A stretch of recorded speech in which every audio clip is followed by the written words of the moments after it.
y'all an opportunity to answer a couple of questions for our group, and then we'll see what questions we had in Q&A.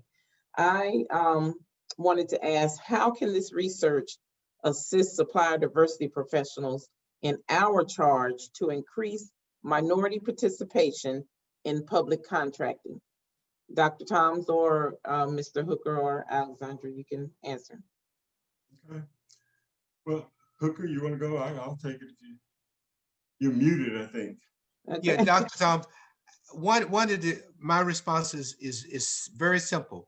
If you knew better, you would do better. In Yeah. other words, if we get the information, the knowledge and understanding of the research, we can use that information to activate resolutions and best practices that will help address some of those issues, as well as a greater way of outreaching to those. But if we knew better, I think that it would certainly inspire us. And one of the things, Dr. Toms, as you know, one of the important points of this guide is it represents a conversation starter to get this information started in terms of if we knew better, we want to do better. And so I would start with that, Dr. Toms, and you can certainly expand on that, please.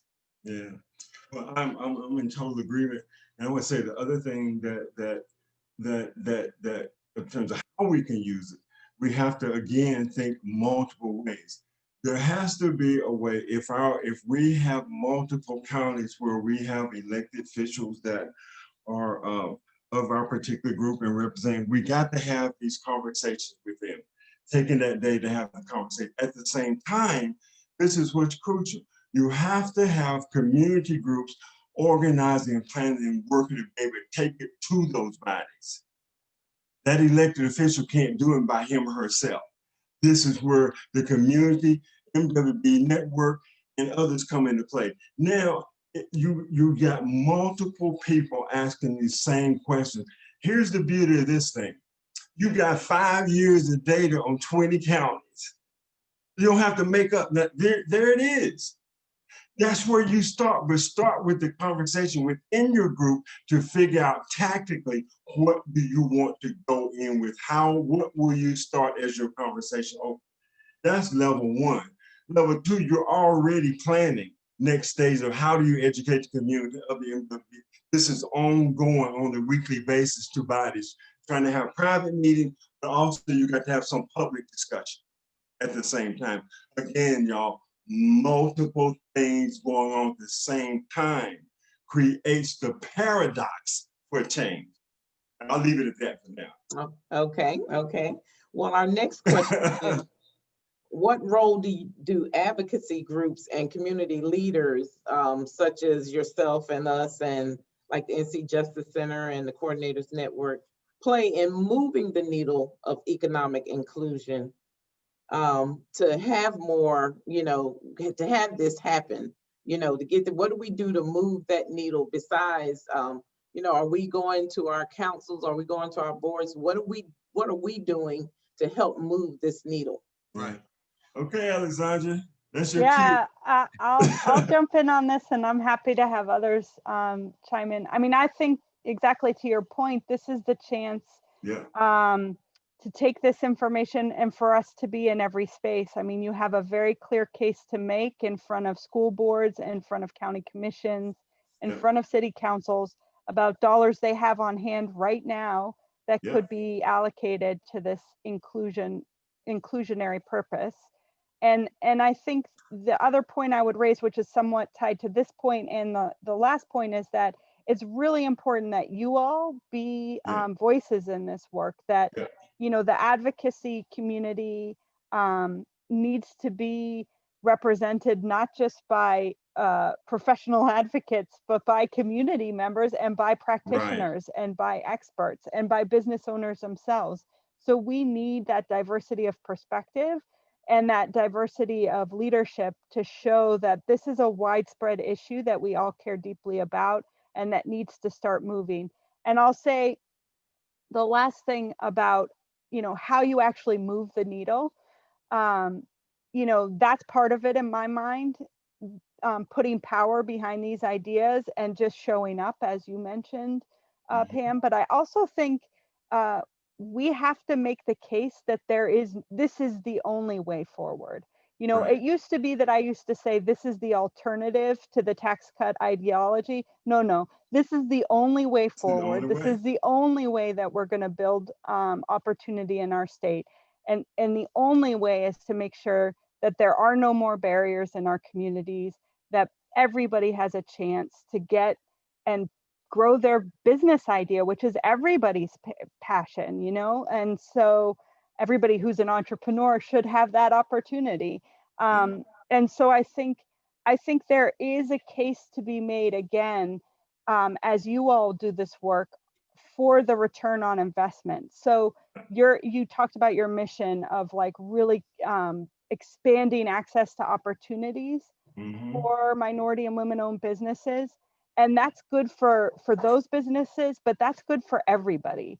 And the Right. more that we can make this about all of us, and that there is no way that we all are good and free and healthy without everybody doing well, I think we can get further in this movement. Now, it's not going to be easy, right? It's a long-term effort, but I think it has the potential to really move the conversation and get practical wins. And the practical wins will come when we really show up with this information.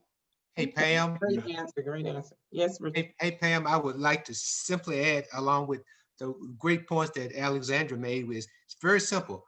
Alone, we can do so little, but together we can do so much. And that's the power of collaborating and partnering and having this collaboration that helps drive this effort. And I think that's helps move the needle that you just alluded to. If we collectively, cooperatively, collaboratively work together in the same, movement, in the same direction, with the same mission of expanding opportunities, expanding our outreach, galvanizing our community, we can help move the needle. Yes, and I this is would just a add this. start. I would add this. Think of this when you ask what impact can it have, or what can we do? For some, this is like a trampoline, right? Think about it. We put a foundation in place that covers the spectrum of African-American life in terms of the highest percent in the state. So you got data now to not only the state agents internally can use to go in and say, we need to take a look at this because nobody's looked at this type of deep dive. You got now elected officials that should be able to go to their bodies, and MWBEs go to their elected officials. This is what I'm telling y'all is the process, and it is now. Yeah. While we're building capacity for people in their communities to go into these bodies 8 months down the road, 5 months down the road, where they're prepared to go in, not advocates going in. That's where the sustainability of it comes. So consider this like a springing board. And this is just level one. This is level one of our first analysis of this set of data. There could be Latino, Native American, women. All of these are other pieces that build the frame to deconstruct the inequity. Well, that sort of goes along this next question.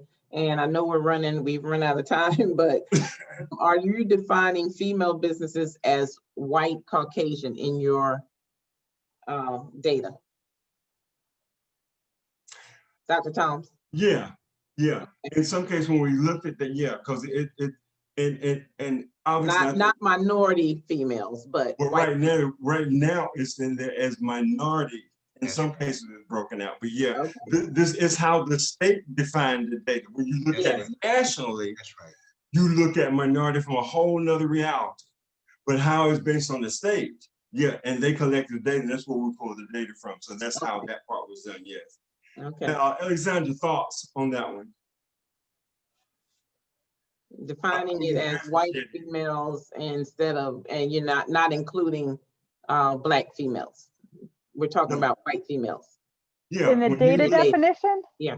Yeah, I mean, Well, I don't know that I have much to say about the data definition, but I think Yeah. what I would say is, we have to be really thoughtful about the intersection of gender and race, obviously, and what that means and how we make sure that Black women in particular receive the supports that they need in this community or public investment.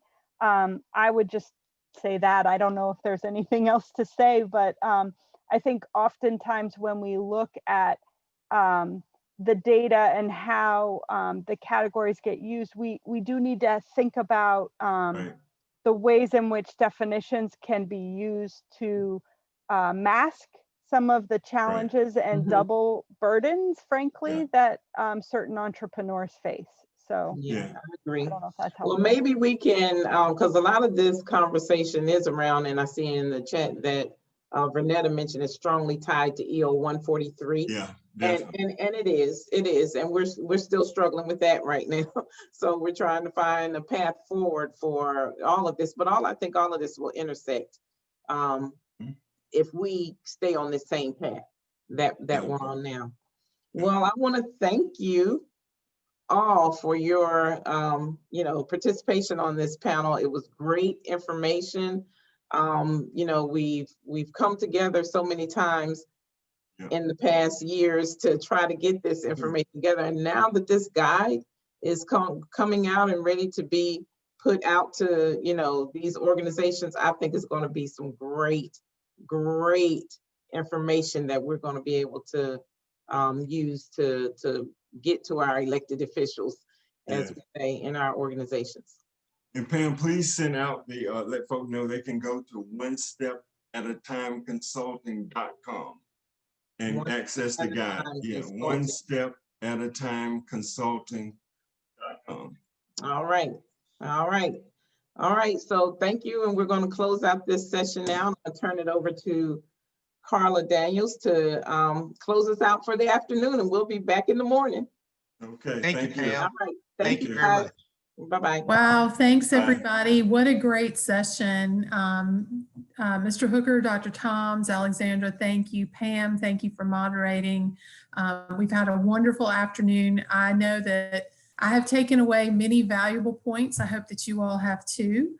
We look forward to seeing you tomorrow morning, bright and early. If you would come tour our exhibit hall, we will have that open from 7:45 until 8:45, and then come back to the conference and get another half day of just teaching information and opportunity to share with one another.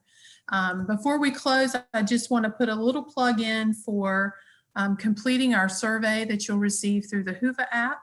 Please share with us your thoughts about today's sessions, and also just be sure to include any information you would like for us to have about how we can improve, as well as future topics that you would like to have discussed. So thank you all. Enjoy your evening, and we look forward to seeing you again tomorrow morning. We're going to run the video again. If you have another couple of minutes and can stay on, I know a few people have asked to see the video again, and we'll show it again tomorrow also. So thank you all very much. Your time is valued and appreciated, and we look forward to seeing you again tomorrow.